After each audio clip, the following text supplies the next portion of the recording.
Welcome back to the Shakespeare Showdown show. This is episode number 8 of the Romeo and Juliet Showdown. Today's episode will be the second of our 2 semifinal matchups. In episode number 7, we saw 2 stage performances go head-to-head in a theater appreciation battle. Today's matchup will be between our 2 remaining movie versions of the play, which are the 1968 Franco Zeffirelli movie and the 1996 Baz Luhrmann movie. And the winner of this battle will advance to the final round in episode number 9, the Romeo and Juliet finale. In this contest, we will be studying one of the most infamous questions that exists about the play Romeo and Juliet. It's actually a 2-part question. The main question, or the bigger question, is how many days does the story last? The story could last either 4, 5, or 6, or maybe even more days. There is much disagreement about this. This is the first question, and it seems to hinge entirely on the second question, which is, how long is Juliet asleep for after drinking the friar's potion? So, let's talk about it. To begin, things are going to get a little complicated. So, we're going to make a mental timeline of all the events that happen and on what day they happen that we're sure of. We know that the play begins on a Sunday. We know it was a Sunday because we know the next day, the day that Romeo and Juliet get married, is a Monday, because when Lord Capulet asks County Paris what day it is, he says Monday. So the first day is a Sunday, the second day is a Monday. We also know that the third day, which is the morning that Romeo flees as a fugitive from Verona to Mantua, is a Tuesday, because not only is it the day after Monday, which would naturally make it a Tuesday, but also later that day, Friar Lawrence tells Juliet, quote, Wednesday is tomorrow, again, naturally making it Tuesday when he says that. The play's fourth day, which is when Juliet is supposed to marry Paris, and the day she is discovered in her bed, cold and without a pulse, presumed to be dead, that day is the day after the friar says Wednesday is tomorrow. That day naturally is Wednesday, the day after the friar says that. So, that's the first 4 days. Simple enough. Even though some of the contestants that we've seen in this showdown, who shall remain nameless, managed to screw that timeline up a little bit, because for whatever reason, they can't help themselves. The controversy actually begins on the day preceding Wednesday, on Tuesday, which is when the friar gives Juliet the sleeping potion in scene 4.1. As he is giving the potion to Juliet and giving her his instructions in his typical long-winded style, he describes to her thusly, When presently through all thy veins shall run a cold and drowsy humour, for no pulse shall keep his native progress, but surcease, no warmth, no breath, shall testify thou livest. Skipping ahead, and in this borrowed likeness of shrunk death, thou shalt continue 42 hours, and then awake as from a pleasant sleep. Now the line, thou shalt continue 42 hours, is all we need for a major controversy, because there is, practically speaking, zero way that this is an accurate prediction of how long the potion will last. And yet somehow the friar must be accurate in his prediction, because he tells the prince that he arrived at the Capulet tomb at the quote-unquote prefixed hour of her awakening, and that's no lie. we can clearly see him arrive not just at the exact hour, but at the exact minute that Juliet wakes up. So, this is a huge problem. Somehow the friar is extremely accurate in his predictions, and simultaneously his predictions are practically impossible, which I'm about to demonstrate. So, first allow me to indulge in the proof as to why the quote-unquote 2 and 40 hours has zero possibility of being accurate. And then once I have demonstrated that with deductive and sound reasoning, then we can continue to the possible solutions. First, the proof. Now, to iron out one small wrinkle here, there is a little fuzziness regarding Juliet and Paris's wedding day being moved up by one day. But that really isn't important to what we're discussing, but we should address it for the sake of being thorough and clear. The original day for the marriage, dictated by Lord Capulet, was Thursday, and the original plan, hatched by the friar, was for Juliet to drink the potion on Wednesday night, the night before her Thursday morning wedding. But then, on Tuesday night, the wedding day was moved up to Wednesday morning, aka the very next morning, thus necessitating Juliet to improvise and drink the potion one day ahead of schedule 2, the night before Wednesday morning, aka Tuesday night, instead of the night before Thursday morning, aka Wednesday night. Is that clear? So Juliet drinks the potion on Tuesday night.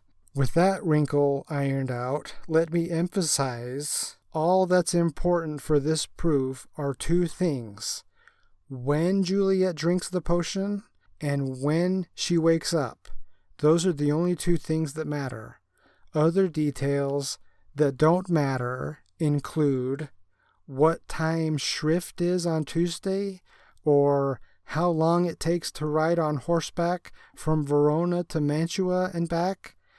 Interesting details for sure, but in this proof, all we're talking about is when Juliet drinks the potion and when she wakes up.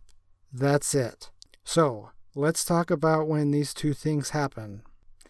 We need to establish some basic tenets. Tenet number 1 will be that this play takes place in the month of July. This is given to us in Act 1. Juliet is a fortnight and odd days from her birthday, which is on July 31st. The play takes place in July. Tenet number 2 is that the play takes place in a middle latitude of the northern hemisphere, Verona, which is actually almost exactly at 45 degrees north latitude, which is the halfway point between the equator and the North Pole. And tenet number 3 is that, therefore, in the month of July, in the northern hemisphere, the sun rises early and it sets late. The days are long and the nights are short. And interestingly, the July setting is different from some of Shakespeare's source materials, which put Juliet's birthday in September. Why does all this matter? It's because we know that when Juliet wakes up, it's dark outside. This is given to us in Act 5, Scene 3, the final scene of the play, when Paris says, in literally the first line of the scene, "Give me thy torch, boy, hence and stand aloof." The torch proves that it's dark. Now, we want to be precise about when exactly it gets dark, although we're going to round a little bit just to keep things nice and simple. We know that in Verona, in July, it's dark between the hours of 10 p.m. and 5 a.m. We're going to round to the nearest hours just to keep things nice and simple. So, we know that Juliet should wake up sometime in that 7-hour time frame between 10 and 5, 10 p.m. and 5 a.m. And also noteworthy is that when the scene ends, it seems to be during the more morning side of things, close to when the sun is starting to come up. Because the prince will have a couple lines that suggest this when he says, "Come, Montague, for thou art early up." He also says, "A glooming peace this morning with it brings." So we'll set the strict parameters of Juliet waking up between 10 p.m. and 5 a.m. with the understanding that it should be closer to the 5 a.m. side of things. What about when Juliet takes the potion and falls asleep? Juliet takes the potion in Act 4, Scene 3. It doesn't say at what time it is in that scene, but we have some details in Scene 4.2 and Scene 4.4, and we can deduce that 4.3 takes place between 4.2 and 4.4. So what details do we have in 4.2 and 4.4? Well, in 4.2, which will serve as our designated earliest possible time for Juliet to take the potion, Lady Capulet says that it is quote-unquote near night. The night meaning the night between Tuesday evening and Wednesday morning. What does the quote-unquote near in quote-unquote near night mean exactly? That's open to interpretation, and it gives us a highly flexible time to be the earliest possible time for Juliet to drink the potion. Let's set that aside for just a second. In Act 4, Scene 4, which will serve as our latest possible time for Juliet to drink the potion, we find a more straightforward and helpful detail. Here we have Lord Capulet plainly stating, quote, "The curfew bell hath rung, 'tis 3 o'clock. Look to the baked meats, good Angelica." End quote. The second part of that quote isn't necessary to the proof, but it's a lot of fun to say. So we know that Juliet takes the potion at the earliest time of quote-unquote near night on Tuesday, and at the latest time at 3 a.m. on Wednesday morning. For the sake of argument and for keeping things nice and neat, let's mark the near night time to be at 3 o'clock in the afternoon on Tuesday, which gives us a nice window of exactly 12 hours, which is a very charitable window. I say charitable because 3 in the afternoon is a time that, in my opinion, is so early in the afternoon that no sane person, under normal circumstances, especially in the middle of the summertime, would ever call it near night. But because Lady Capulet is the mother of the bride and she's under a lot of pressure, we'll say it's conceivable that she might refer to a time as early as 3 o'clock as quote-unquote near night. But that's extremely early, so we won't entertain any time earlier than that. 3 p.m. to 3 a.m. is a nice, even 12-hour window. So, to recap the parameters that we've set, we have a 12-hour window when Juliet can take the potion, between 3 p.m. on Tuesday and 3 a.m. on Wednesday, and we have a window of about 7 hours when Juliet can wake up between 10 p.m. and 5 a.m., and this window is any day. It could be either Thursday morning or Friday morning. It doesn't matter. It just has to be between 10 p.m. and 5 a.m. Those are the parameters.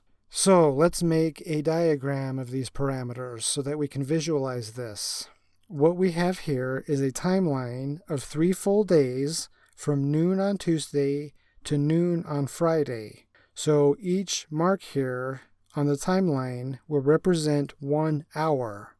This marker represents 00 hours Wednesday. This is 0 hours Thursday, and this is 0 hours Friday. So we're looking at from noon on Tuesday to noon on Friday. And then beneath this timeline, we'll color the hours of daylight like so, which are about from 6 a.m. to about 9 p.m. We know that between daytime and nighttime, both in the morning and in the evening, there is a twilight period, which is the transition from day to night and from night to day. So every morning, nighttime will end at about 5 a.m., which is when nautical twilight begins. Nautical twilight lasts from about 5 a.m. to about 5:30, which is when civil twilight begins. Civil twilight lasts from about 5:30 to about 6, which would be too late for Juliet to wake up. In the evening, daytime lasts until about 9 p.m. Civil twilight in the evening goes from about 9 p.m. to 9:30. Nautical twilight goes from 9:30 to about 10, which is our mark for the earliest possible time Juliet can wake up. So the hours of darkness, which are the possible times that Juliet can wake up, go from about 10 p.m. to about 5 a.m., as we've already explained. We'll mark that with these dark red boxes here. The window for when Juliet must take the potion, therefore, is here, this dark red area, between 3 p.m. on Tuesday and 3 a.m. on Wednesday. So we'll mark when Juliet takes the potion with a pink dot with a black center, and we'll put this dot at the earliest possible time, here, at 3 p.m. Tuesday. If what the friar says is accurate, and the potion is to last 42 hours, then this would put Juliet's awakening, the earliest possible time of her awakening, at Thursday at 9 a.m., which we will mark with a pink dot with a white center. 9 a.m. on Thursday, you can see, is way too late in the day for a possible wake-up time. Now, if we move the time that Juliet takes the potion to the latest possible time that she can take it, at 3 a.m. Wednesday morning, then we can see that the time she would wake up would move to 9 p.m. Thursday, which is a time that is too early to be woken up because it isn't dark yet. It looks like it's close because it's close to 10 p.m. and in July at 9 p.m. it's starting to get dark, but it's actually not that close considering our preference was to have her wake up closer to the 5 a.m. side of things. But 9 p.m. is still before 10 p.m. anyway. So, between the earliest possible time for her to wake up being too late in the morning and the latest possible time for her to wake up being too early in the evening, we can see that there is no possible time for her to take the potion and wake up at the correct time 42 hours later. Sequitur quad, the potion cannot last 42 hours, and the friar must be wrong. So, we are going to review 4 possible solutions, and we're also going to offer a 5th solution, which is our own solution, the Shakespeare Showdown show solution. So let's make a chart here. The first quote-unquote solution isn't a solution, it's just the play as is, with the potion lasting exactly 42 hours, with the possible drinking times between 3 p.m. Tuesday and 3 a.m. Wednesday, and the possible waking up times between 9 a.m. and 9 p.m., which we've already proved to be invalid. So that's the play as is. Now the solutions. Possible solution number 1, we'll call this the Magin solution. This solution says, if I'm not mistaken, that the numerical phrase 2 and 40 is actually supposed to be understood to be instead 2 and 50. The reason for this is the conjecture that 2 and 40 is a misprint. This is satisfactory in one way, but unsatisfactory in another way. It's satisfactory because a period of 2 and 50 hours would work.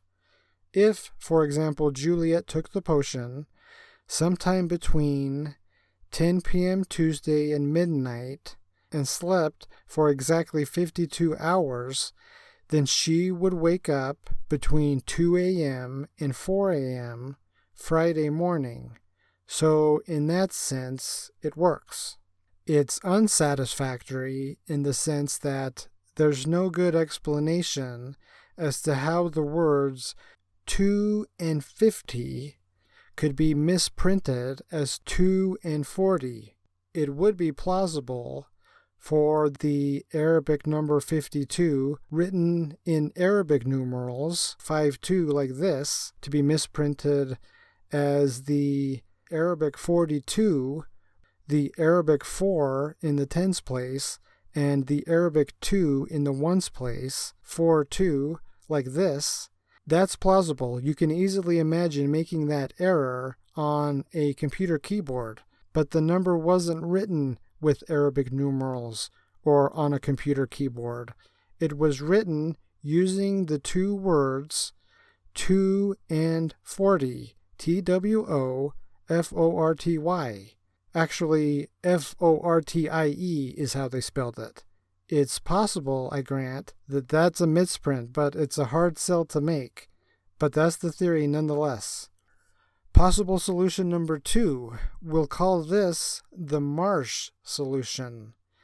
This one is similar. In fact, it's basically exactly the same, except now 2 and 40 is actually supposed to be 2 and 30. So instead of 10 hours longer than 42, it's 10 hours shorter than 42, and 20 hours shorter than 52. And this can be a satisfactory solution for the same reason as the Magi.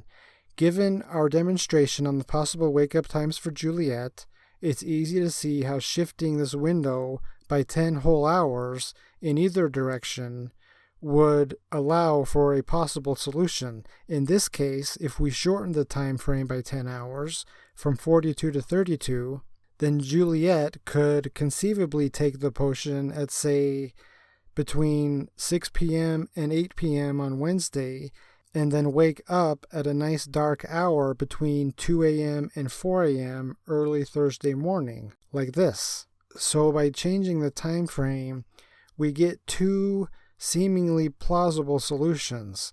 The difference is that in one, Juliet wakes up on a Friday, and in the other, she wakes up on a Thursday. Whether you want Juliet to wake up on a Thursday or on a Friday, or whether you want the play to last 5 days or 6, I suppose is a matter of personal preference.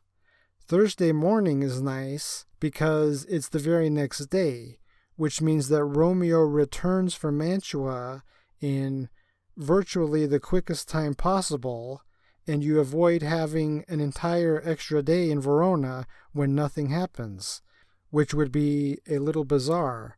With Friday morning, you now have the problem of there being one extra awkward day in Verona when nothing happens, and it would also imply that Romeo is now taking his sweet time returning from Mantua.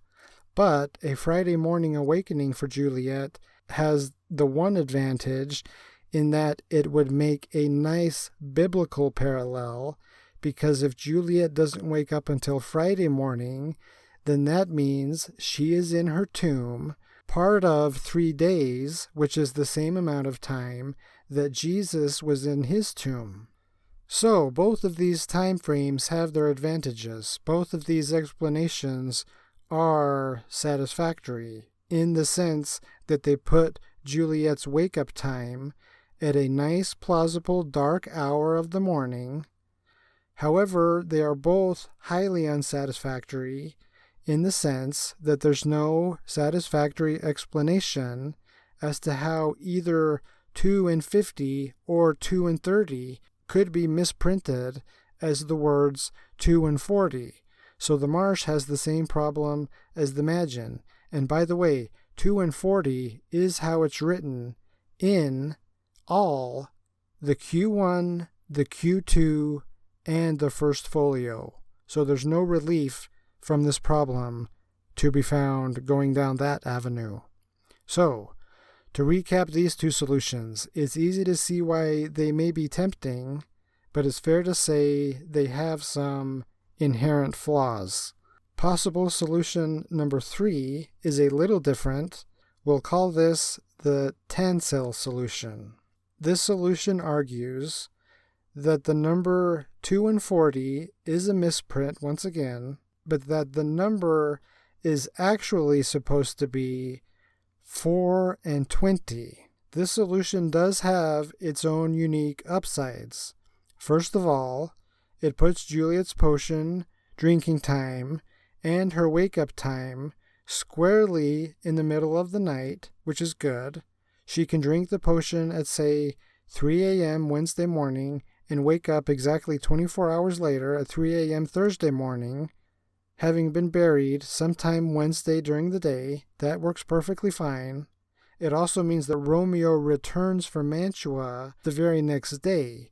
It also has the upside of giving the potion a nice even 24-hour period of effectiveness, which in its own way seems like an oddly rational period of effectiveness for a magical sleeping potion to have. It makes it like the magical birthday wish in the movie Liar Liar or something like that.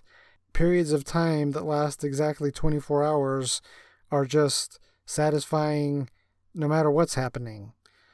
However, once again, despite having its upsides, the problem here is the same as always. Why would 4 and 20 be misprinted as 2 and 40? It's plausible if Arabic numerals were used, which they weren't, and the person printing this was dyslexic, but to change 4 and 20 to 2 and 40 with the actual words being spelled out, that would require a case of dyslexia so severe that it would certainly show up at other points in the play, and there's no other evidence of dyslexia happening anywhere else in the play that I'm aware of. So this solution isn't perfect either, but for the advantage it has that we described, it does seem slightly better than either 2 and 50 or 2 and 30. It's also better than the unedited form of 2 and 40.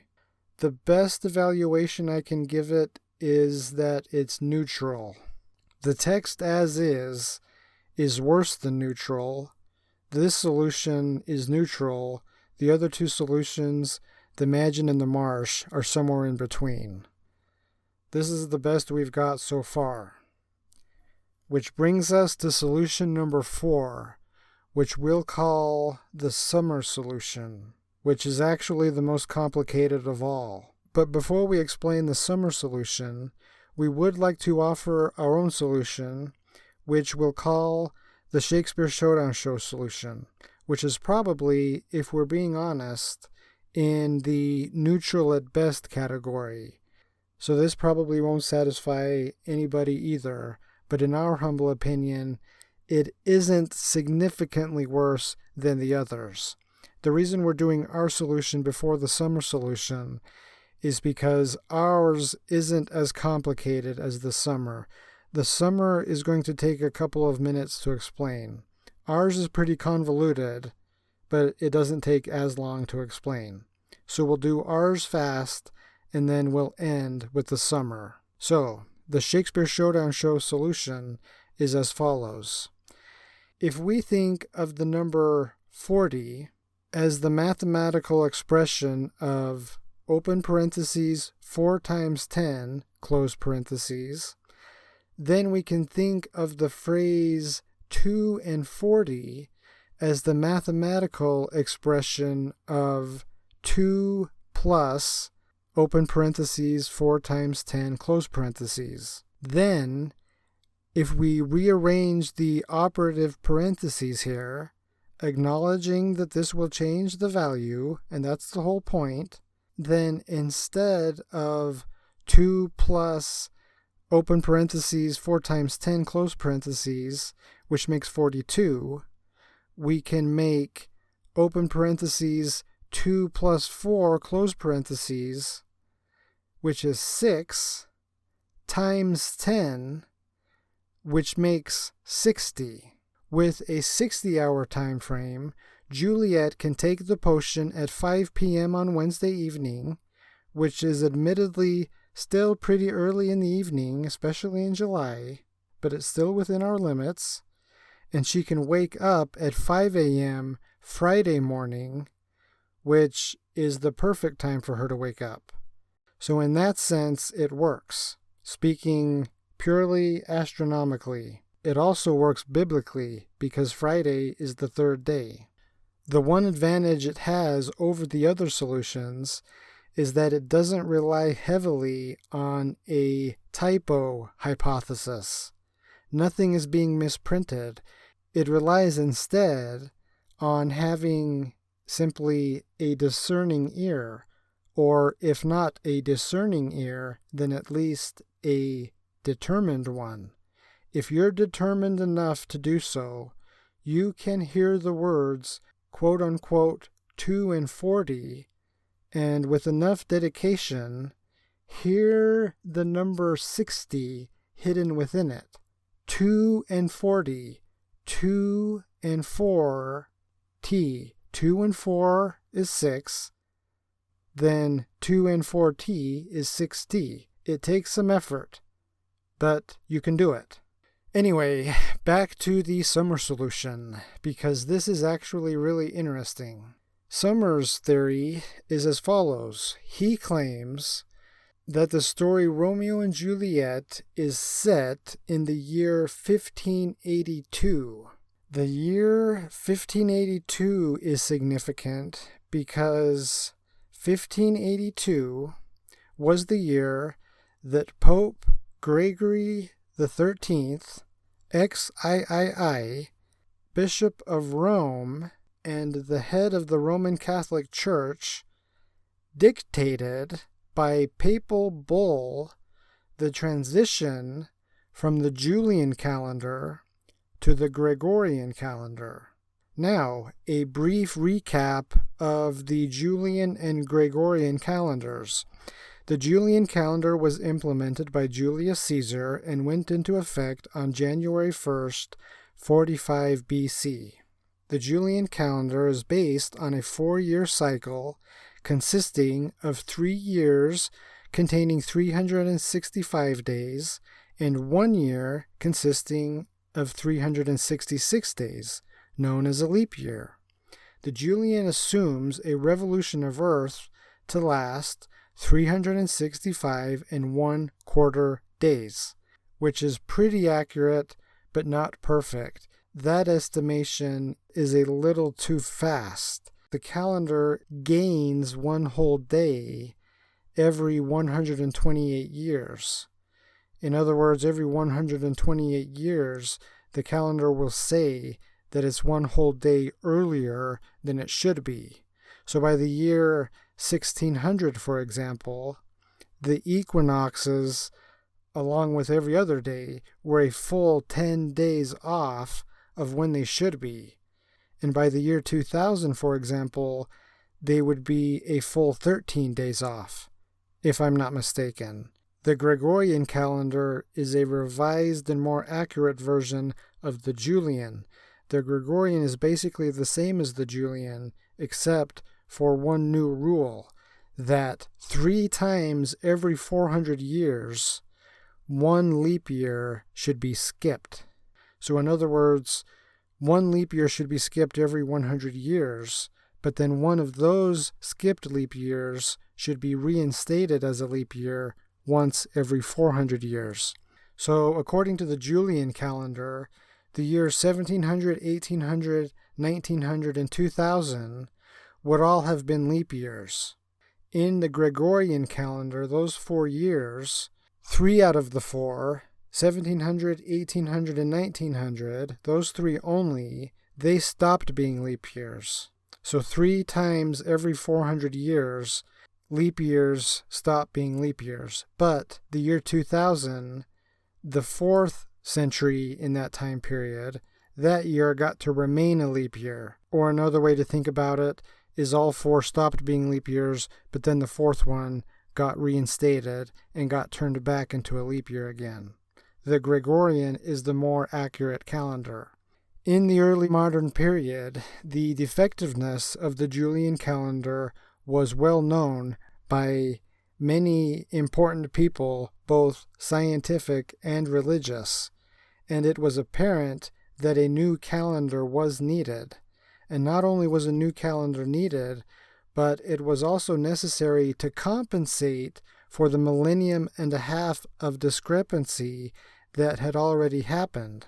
So, accordingly, the papal bull, which was issued in February 1582, dictated that the new calendar would be followed, and the compensation would happen. The way that it would happen was that the day of October 4th, later the same year, 1582, would be followed not by October 5th, but instead by October 15th, instantly and automatically skipping 10 whole days.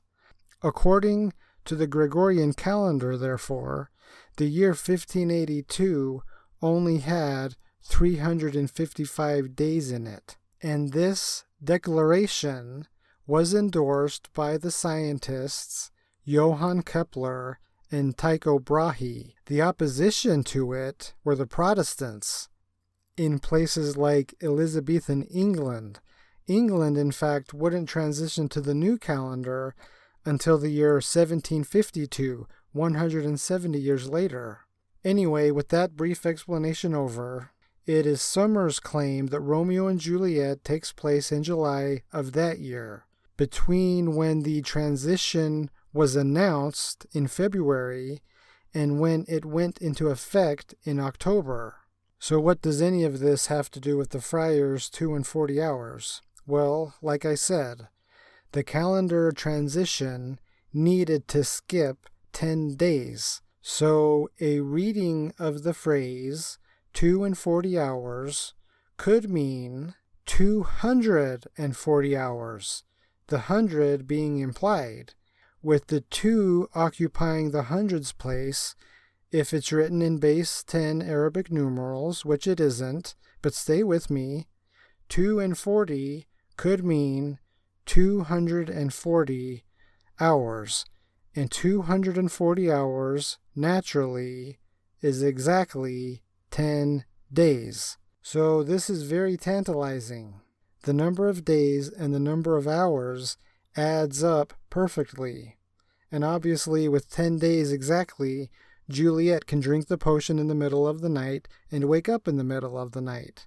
And it's tantalizing for more reasons than just those. We know that Juliet, in Act 1, is a fortnight and odd days from her 14th birthday. So, if she's 15 days away from her birthday on the first day of the play, then she must be exactly 10 days away from her birthday on the 5th day of the play. And if you skip 10 days, then that would mean Juliet would wake up on her birthday. And not just any birthday, the birthday when she reaches the legal age of consent in Shakespeare's England. This is very tantalizing indeed, even though we already know she got married on Monday. But you can see the upsides to this solution. So, we must now address the reasons why this solution isn't perfect. It has its flaws too. First of all, Summer doesn't argue that 10 days are skipped while Juliet is asleep. And it's a good thing he doesn't argue that, because practically that would make zero sense.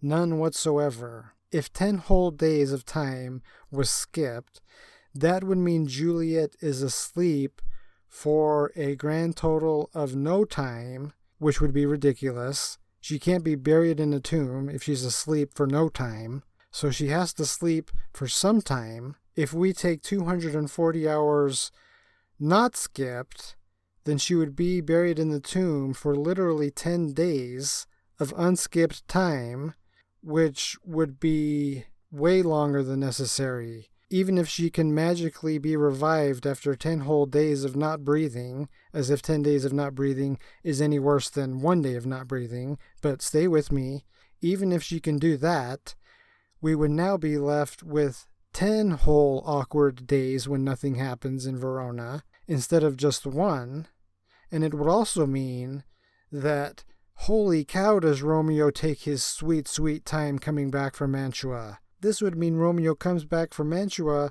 at a pace of like 2 miles per day. So the 240 hours shouldn't be taken literally, being skipped or not, because it crumbles in either case under the lightest of scrutiny.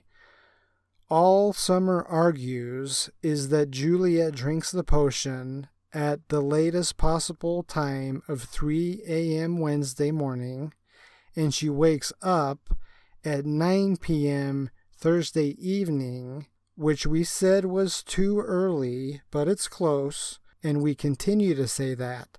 In fact, we insist that 9 p.m. is too early. But Summer says she can wake up at 9 p.m. on Thursday, and he also says that she somehow wakes up shortly before sunrise on Friday by simple virtue of the fact that time is somehow compressed by the author for the author's own purposes. Summer's interpretation isn't really a solution to the 2 and 40 hours problem.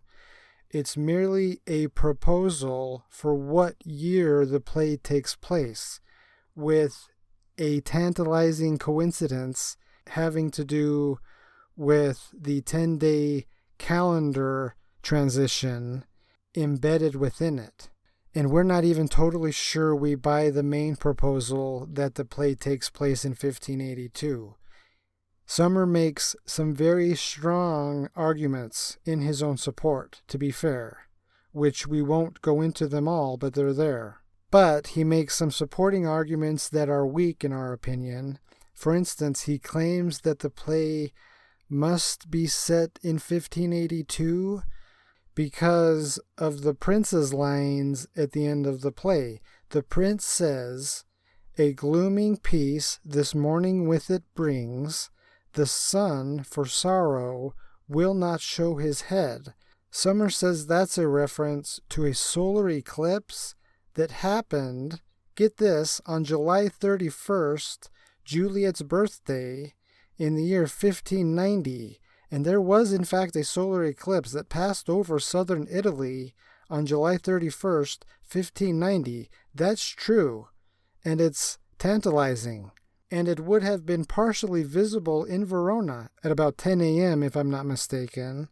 But we're not sure how a solar eclipse in 1590 could take place in 1582. Solar eclipses in 1590 typically take place in 1590. Anyway, so where are we? We're supposed to be comparing and contrasting the 1968 Franco Zeffirelli movie and the 1996 Baz Luhrmann movie. So, let's go to our contestants at long last and see how they handle this situation. Quickly reviewing the possible solutions, discounting the 240-hour solution, which isn't really a solution, and also discounting our own 60-hour proposal, which admittedly is being semi-serious, but we're discounting both of those because neither of those are going to happen. We have 4 realistic possibilities for what the friar could say in his instructions to Juliet in scene 4.1. The possibilities are 2 and 40, aka the quote-unquote as is, 2 and 50, 2 and 30, or 4 and 20. First up will be the 1968. This will be Milo O'Shea as the friar. Our focus will begin with the line, "And in this borrowed likeness of shrunk death," and the line that follows it, which is the only line that matters, the one that contains the number. So let's listen to the friar and hear what he says from the 1968. Let's listen. Wednesday is tomorrow. Tomorrow night, look that thou lie alone. Let not the nurse lie within thy chamber.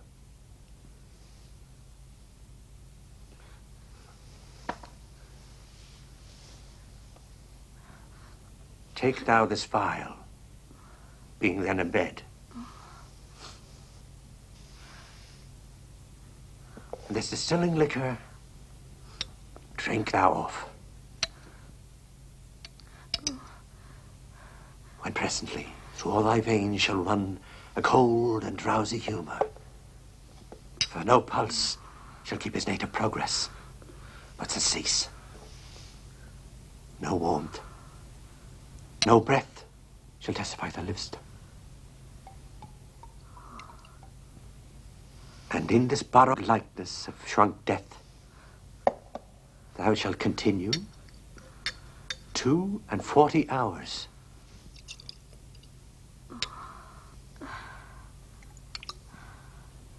And then awake, as from a pleasant sleep. In the meantime, against thou shalt awake, shall Romeo by my letters know adrift, and hither shall he come, and he and I will watch thy waking, and that very night shall Romeo bear thee hence to Mantua. Give me. So this version takes no initiative to amend the friar's number, and we are given the as-is number of 2 and 40 hours. Next up is the 1996. Let's listen to the 1996 and see how this version does it. This will be Pete Postlethwaite as the friar. Let's listen to this. No warmth, no breath shall testify thou livest. Each part deprived of supple government shall stiff and stark and cold appear like death. Now, when the bridegroom in the morning comes to rouse thee from thy bed, there art thou dead. Thou shalt be borne to that same ancient vault where all the kindred of the Capulets lie, and in this borrowed likeness of shrunk death thou shalt continue 24 hours, and then awake, as from a pleasant sleep. In the meantime, against thou shalt awake, shall Romeo by my letters know our drift, and hither shall he come that very night to bear thee both hence to Mantua. Take thou this vial, being then in bed, and this distilling liquor drink thou off. I'll send my letters to thy lord post-haste to Mantua. So here we have the 4 and 20 solution. So who wins? Well, that's a good question. We had the 24-hour solution rated as preferable to the 42.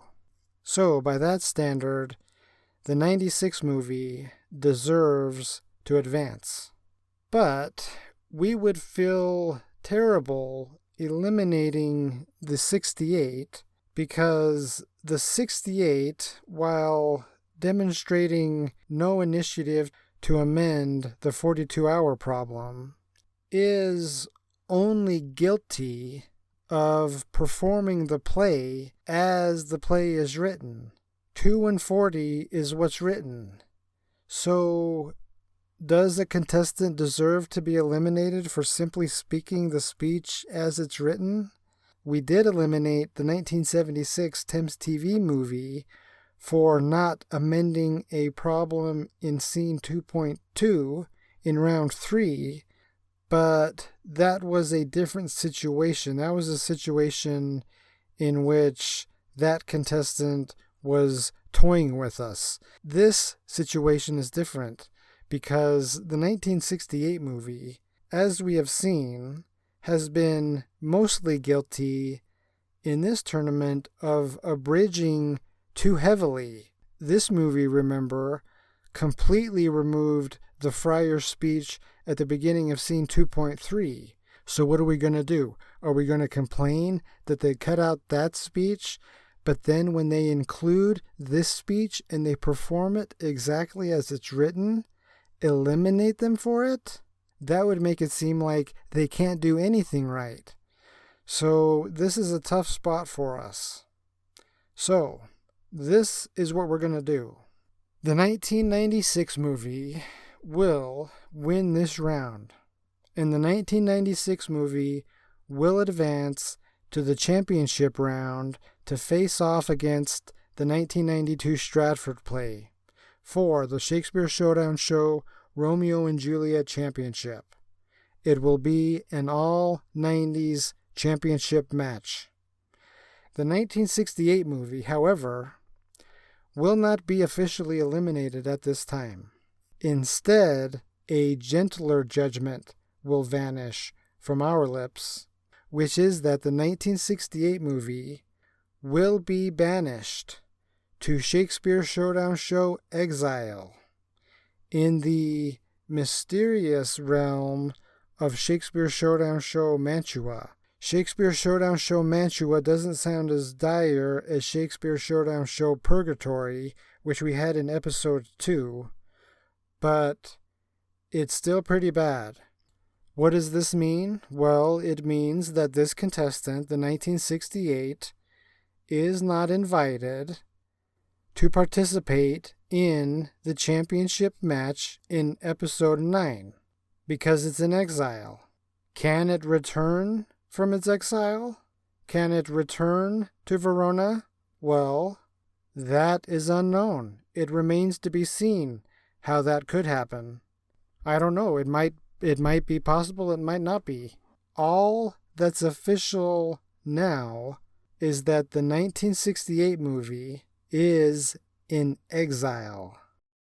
On the next episode of the Shakespeare Showdown show, we will have the Romeo and Juliet Showdown Championship match. Our two contestants will be our official winner from today, the 1996 Baz Luhrmann movie, and our winner from episode number 7, the Stratford Festival play. Who will emerge victorious as the Romeo and Juliet Showdown champion?